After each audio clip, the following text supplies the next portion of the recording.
የወጋ ቢረሳ የተወጋ ይረሳ አሉ።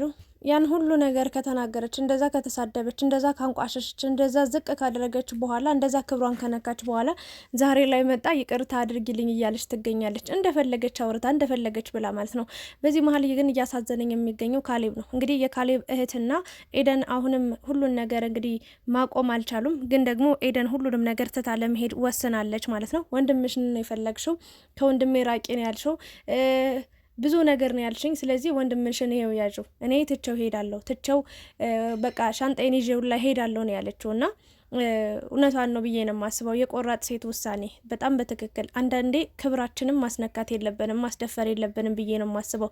ኤደን እንግዲህ ጥላው ስትሄድ ካሌብ በጣም ነው ያዘነው። እሷ ተናግራለች፣ ከእንደዚህ አይነት ቤተሰብ ምንም መቀላቀል አልፈልግም፣ ከእንደዚህ አይነት ቤተሰብ ጋር ምንም አይነት ነገር እንዲኖረኝ አልፈልግም። ካሌብን ወደው ነበር፣ አከብረው ነበር፣ ለሱ ጥሩ ቦታ ነበረኝ። ነገር ግን አንቺ በዚህ ልክ ወንድምሽ ይጎዳል ብለሽ ካሰብሽ፣ ወይም እኔ ያላሰብኩትን እሱም ያላሰበውን እያሳሰብሽ፣ እኔ ያላደረግኩትን ነገር አድርጋለች ብለሽ ስትወቅሽኝ ስትሳደቢ ክብሬን ዝቅ ስታደርጊ ነበረ። ከዚህ በኋላ ግን አልታገስሽም፣ አጠገቤ እንዳትደርሱ ሁላችሁም ብላ እንግዲህ ጥላቸው ሄዳለች። በሚያሳዝን ሁኔታ ማለት ነው። እውነታውን እስኪ እናውራው። ማለት ካሌብ በጣም የሚያሳዝን ሰው ነው። በዚህ መሀል የተጎዳው እሱ ነው። በእርግጥ የካሌብ እህት እንደ እህት ወይም ደግሞ አንድ እንደሚቆረቆር ወይም ደግሞ እንደ ቤተሰብ እንደ ቅርብ ሰው ወንድሟ ሲጎዳ ማየት ከባድ ነው። እኔም ብሆን አንድ ሰው ሲጎዳ የትም ዘመዴም ይሁን አይሆንም ትሆንም አትሆንም በፍቅር ሲጎዱ ማየት እኔ ራሴ አሁን አንድ አጣብቂኝ ሁኔታ ውስጥ ያለውበት ሁኔታ አለ። በእውነት ነው የምላችሁ። ማለት አይቼ ዝም ማለት ማለፍ አልቻልኩም። ግን ጊዜና ቦታ እየጠበኩ ያሉት ነገሮች አሉ። ማለት ከተበዳይ እኩል ጎን ለመቆም እውነታውን አውርቼ ተናግሬ በቃ ይሄ ነገር እንዲቆርጥለት ብዬ የማስበው አንድ ነገርም አለ እና በህይወታችሁ ላይ እንደዚህ ትክክል ያልሆነ ነገር ስታዩ ሰው ህይወት ላይም ጣልቃ ልትገቡ ትችላላችሁ፣ ወይም ደግሞ ሀሳብ ልትሰጡ ትችላላችሁ። ኖርማል ነገር ነው። ግን አሁን የመጣችበት መንገድ አስተያየቷ ራሱ በጣም ነው የሚያስፈራው፣ በጣም ነው የምታስጣለው። ይቅርታ አድርጉልኝና ማለት ነው። ማለት የሆነ ለወንድሟ ተቆርቆሮ አይነት ነገር ሳይሆን ከኤደን ጋር ራሱ የቆየ የዱሮ ቂም ያለባት ነው የሚመስለው። እሷን ለማብሸቅ፣ እሷን ዝቅ ለማድረግ፣ እሷን ለመጉዳት፣ እሷን ለመስበር፣ እሷን ለማሸማቀቅ ነው የምትናገራቸው ቃላቶች ራሱ በጣም የሚሰብሩ ናቸው። ማለት እንደ እህት እኮ ተቆርቁራ ወንድሜ በዚህ ልክ እየተጎዳ ነው እና እባክሽ ልትረጁ ይገባል። ጊዜ ስጭው፣ ቦታ ስጭው፣ የሆነ ተረጁ ብላ በስርዓት ልታወራት ሲገባ እሷ ግን መጣ ስድብን ያዘነበችባት። ከዛም አልፎ ተርፎ በጥፌን የመታቻትና ኤደን አሁን ላይ በግድ የምትገባበት ህይወት የለም። ማለት አይተዋለች። መቸኮል ምን ያህል ዋጋ እንደሚያስከፍላት ከማንም ህይወት ማየት አይጠበቅባትም። ከራሷ ህይወት ማየት ትችላለች። ከራሷ ህይወት መማር ትችላለች ኤደን ማለት ነውና በዚህ ልክ ካሌብን ጥለው ባትሄድ ደስ ይለኝ ነበር። ከካሌብ ጋር ቢሆኑ ቢቀጥሉ በጣም ደስ ይለኛል። ምክንያቱም እኔ ለሴት ልጅ የምመኝላት ነገር ምንድን ነው? በጣም መጀመሪያ ላይ በቃ የሚወዳትን ሰው ጋር እንድትሆን ነው፣ የሚያፈቅራት ሰው ጋር እንድትሆን ነው የምመኘው። ለምን? መቼም ስለማይጎዳት ማለት ነው። የምታፈቅረውን ሰው እሱ ማያፈቅራት ከሆነ ግን የሆነ ሰዓት ላይ ትጎዳለች ያች ሴት ልጅ። ለምን? የሚያፈቅራትን ሴት ሲያገኝ ጣል አድርጓት ነው የሚሄደው። ወንድ ልጅ እንደዚህ ነው። የእውነቴን ነው የምላችሁ። እውነት እንነጋገር ከተባለ እንደውም ሴት ልጅ ትሻላለች። የእውነት የማያፈቅራትን ሰው ብታገባ ራሱ በጣም ስለሚንከባከባት፣ በጣም ፍቅር ስለሚሰጣት፣ በጣም ስለሚወዳት ለብዙ አመታት ሁሉን ነገር ችላ ደስተኛ ሆነ የመኖር አቅም አላት። ወንድ ልጅ ግን የሆነ ሰዓት ላይ የትንም መሀል አመት አብረሽው ብትቆይ ብትኖሪ ራሱ የሚያፈቅራትን ሴት ሲያገኝ ከመሄድ ወደ ኋላ አይልም።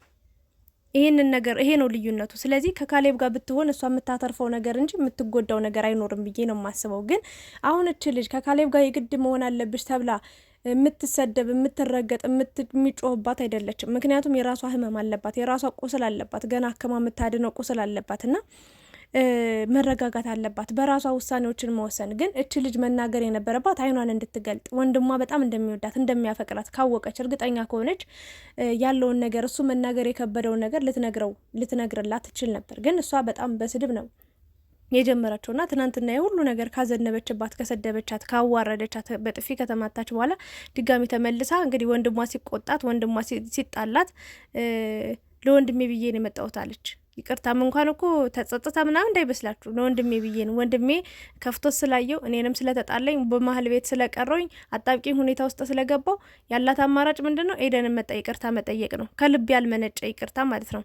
ይሄ ደግሞ በጣም የሚያስጠላ ዘጊ ነገር ነው። በእርግጥ አንድ ሰው ይውላችሁ ተናዶ ያልሆነ ነገር ሊያደርግ ይችላል፣ ግን ለአንድ ቀን ነው ወይ ደግሞ ለሆነ ሰዓት ለሆነ ደቂቃ ነው እንጂ 2 ቀን ሙሉ 3 ቀን እንደዚህ ግትር ሆኖ ያልሆነ መጥፎ ንግግር የሚናገር ሰው ከሆነ የኔ አይደለም ወይ ደግሞ በቃ ከላይ ነው አፌ ብቻ ነው ምናምን ሊል አይችልም። ምክንያቱም ይሄ ራሱ ትክክለኛ ባህሪዋን ያሳየችባት መንገድ ነው ያየሁት እኔ ማለት ነው። ይቅርታ አድርጉልኝና በእስከ መማታት ከደረሰች ነገማ አብረው እንኳን በፍቅር ቢቀጥሉ ራሱ ማለት ነው አንቃ ነው የምታስወጣት ከቤት ታባረራታለች። የሆነ ሰዓት ላይ ገብታ ወጡ አይጣፍጥም፣ እንደዚህ አልተሰራም፣ እንደዚህ አልታጠበም፣ እንደዚህ ያልሆነም፣ እንደዚህ አልተስተካከለም ብላ ራሱ በቤታቸው በትዳራቸው ራሱ ሀሳብ አስተያየት የምትሰጥ ነው የሚመስለኝ። ኤደን ደግሞ ታይቷታል። በቃ ከእንደዚህ አይነት ሰው ጋር አስቡት፣ ፋሚሊ ሆናችሁ ተቀላቅላችሁ ደግሞ በየጊዜው ስትገናኙ ብዙ የሚያገናኛችሁ ነገር አለ። ያን እንዴት ልግባቡ ነው? ያን እንዴት ልስማሙ ነው? ከእንደዚህ አይነት ልጅ ጋር ማለት ነውና በእርግጥ ሰው ነው ጥፋት የማያጠፋ የለም። ካሌብ እንደተናገረው ሰው ያጠፋል ጥፋቱን አምኖ ደግሞ ይቅርታ ከጠየቀ ጥሩ ነው። ግን ልጅቷ የእውነትም ጥፋት አምና ሳይሆን ጥፋት ያለብኝ ምናምን ብላ ሳይሆን ካሌብ እንዳይጣላ ስለፈራች ነው። ወንድሟ እንዳይረቃት፣ ወንድሟ እንዳይሸሻት በቃ ይሄንን ነገር ፈርታ ነው እንጂ ለኤደን አስብ አይደለም። ኤደን ደግሞ እንግዲህ እዚህ ጋር እኔ የምትይኝ ሲሄድ ነይ ስመጣ እንደዚህ አድርጌ እንደዛ አድርጌ የምትይኝ እኔ ዕቃ አይደለሁም፣ ስለዚህ ከፈለግሽ ወንድምሽን ይዘሽ ሂጂ እኔ ሄዳለሁ ነው እያለች የምትገኘው። በዚህ መሀል ግን እንግዲህ ካሌብ ያሳዝናል። መለየት አይፈልግም፣ ከሷ መራቅ አይፈልግም። ነገር ግን ደግሞ በቃ ማለት የኤደን ውሳኔዋን ወስና ሄዳለች ማለት ነው። ለምን ሳትጣልታው ምናምን ነገር አይደለም፣ ወይ ደግሞ ተናዳበት ምናምን ነገር አይደለም።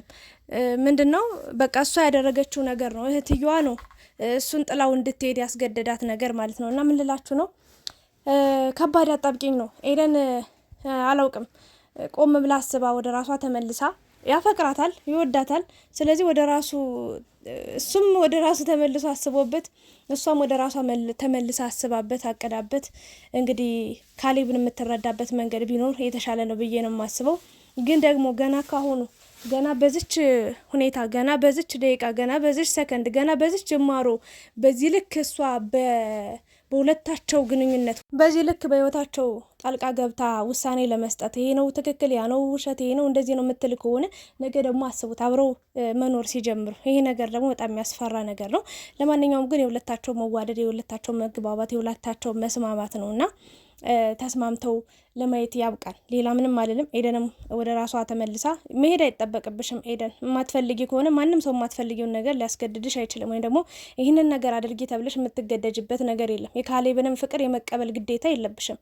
ግን ምናልባት ቦታ ስጪው፣ ለአንቺ የሚጠቅምሽ ነገር ስለሆነ ነው እኛ ይሄንን እያልንሽ ያለ ነውና ወደ ራስሽ ተመለሺ፣ ተረጋጊ እና እህትየዋ ደግሞ ከቻልሽ ከህይወታቸው ውጭላቸው። ይሄ የሁለታቸው ነገር ነው፣ የሁለታቸው ግንኙነት ነው። ስለዚህ ሁለታቸው ነው ሁሉንም ነገር አውርተው መፍታት ማስተካከል የሚችሉት እንጂ ያንቺ ጣልቃ ገብነት ምንም የሚፈታው ነገር የለም። እንዳየሽው እያሰፋሽው ሄድሽ። ወንድምሽን ይበልጥ እንዲጎዳ ይበልጥ በቃ ከሚወዳት ልጅ እንደው አፈቅራለሁ ብላ እንኳን ባትነግረው አብረው እንኳን በፍቅር ባይቀጥሉ ጓደኝነቱ ለሱ ራሱ ትልቅ ነገር ነበር። አብረው መሆኑ አብረው ማሳለፏ ጊዜ አብረው አለውልህ ማለቷ ራሱ እንደ ጓደኛ ትልቅ ነገር ነበር፣ ትልቅ ተስፋ ነበር። ግን አንቺ ያደረግሽውን ተመልከች። ይበልጥ እንድትርቀው ይበልጥ በቃ ከህይወቱ ልቅ ብላ እንድትወጣ ጓደኝነቱም እህትነቱም ወንድምነቱም በቃ እንዲቀር ነው ያደረግሽው። ይሄ ደግሞ ለሱ በጣም ትልቅና ከባድ ህመም ነው የሆነበት። ለማንኛውም ግን ኤደን እውነት ለመናገር ደግፍሻለሁ። የወሰንሽው ውሳኔ ራሽን ካሁኑ ማስከበር መቻል አለብሽ። ጥሩ ነው፣ እንደዚህ ነው የሚሻለው። ካልሆነ ራሳችን ዝቅ እያደረግን የምንሄድ ከሆነ ወይ ደግሞ ሁሌ ተጎጂ ተጨቋኝ የምንሆን ከሆነ ነገ ሁሉም ሰው እየመጣ ነው የሚረግጠን። ሁሉም ሰው እየመጣ እየተነሳ ነው እንደዚህ አድርጉ እንደዚህ አድርጊ እያለ መከራችን የሚያበላውና አቋምሽን ወድጄልሻለሁ። ቆራጥ ውሳኔ ነው የወሰንሽው። ለማንኛውም ግን ካሌብን ለመረዳት ሞክሪ እላለሁ። እህትየዋ ደግሞ እባክሽን ከነሱ ህይወት ውጭላቸው። ራሳቸው ችግሮችን ሁሉንም ነገር መፍታት የሚችሉት እነሱ ናቸውና ይቅርታ ደግሞ ስትጠይቂ ከልብ ነው መሆን ያለበት። ተጸጽተሽ ባወጣሽው ቃላት እንደዚህ አይነት ባህሪ የለብኝ ምናምን አልሽ። የሌለብሽን ባህሪ ከየትም አምጥተሽ ልትናገር አትችይም። ጥይትም እኮ ከተተኮሰ በኋላ ውስጡ ባዶ ነው አይደለ? አንቺ በቃ እስከ ጥግ ድረስ ብዙ ነገር ብለሽ ከተናገርሻት ካስቀየምሻት በኋላ ድጋሚ መጠሽ ይቅርታ፣ ለዛውም ደግሞ ወንድምሽ እንዳይጎዳብሽ ስለፈራሽ ወይም ደግሞ ወንድምሽ ባንቺ ስለተናደደ ነው ያንን ነገር ማስቆም ስለፈለግሽ እንጂ እሷን ወይ ደግሞ ባወጣሽው ቃላት ተጸጽተሽ አይመስለኝም። እንደዛ ደግሞ መሆን የለበትም። ነገ የምትገናኙ ሰዎች ናችሁ። አንዳንዴ ለሚያልፍ ቀን የማያልፍ ቃላት ትናገሩ ይባላል አይደለ? ነገ አብራችሁ ቤተሰብ ሁናችሁ እኮ ልትኖሩ ትችላላችሁ። እና በክፉ አይን መታየት የለባችሁም። በአጭሩ ምንም የሚያገናኛችሁ ነገር የለም። እንደ እህት ማድረግ ያለብሽን ነገር አድርገሻል፣ ተናግረሻል። በቃ ምንም መጮህም መሳደብም መደባደብም አይጠበቅብሽም። ኤደን ላይ ምንም የማድረግ መብት የለሽም በዚህ ሰዓት። ምክንያቱም እሷ ምንም ያደረገችው ነገር ስለሌለ ቃል አልገባችለት፣ ቃሉን አላፈረሰች አይደል? ምንም ያደረገችው ነገር የለም እኮ በጓደኝነት ነው ያሉት እስካሁን። ምናልባትም እኮ ትንሽ ጊዜ ብትሰጫቸው፣ ትንሽ ቢቆዩ፣ ነገራቶችን አውርተው ቁጭ ብለው ጊዜ ወስደው እኮ ወደ ጥሩ ፍቅር ሊቀየር ይችል ነበር። ግን አንቺ እንደ ቦምብ መጠሽ አፈንድተሽው በቃ ነገራቶቹን ሁሉ ወደማይመለስ ወደማይስተካከል ሁኔታ ውስጥ ነው የከተትሽው። ለማንኛውም አንቺም ራስሽን አዳምጪ። የሰው ጥፋት ከማየትሽ በፊት የኔ ጥፋት ምንድን ነው፣ የቱ ጋ ነው ጥፋቴ ብለሽ ቆም ብለሽ ማሰብ መቻል አለብሽ ነው ልል የምችለው። ብቻ አብራችሁ ስለነበራችሁ ከልብ አመሰግናለሁ። ላይክ፣ ሼር፣ ሰብስክራይብ ማድረጋችሁን እንዳትረሱ። ሰላም አምሹ።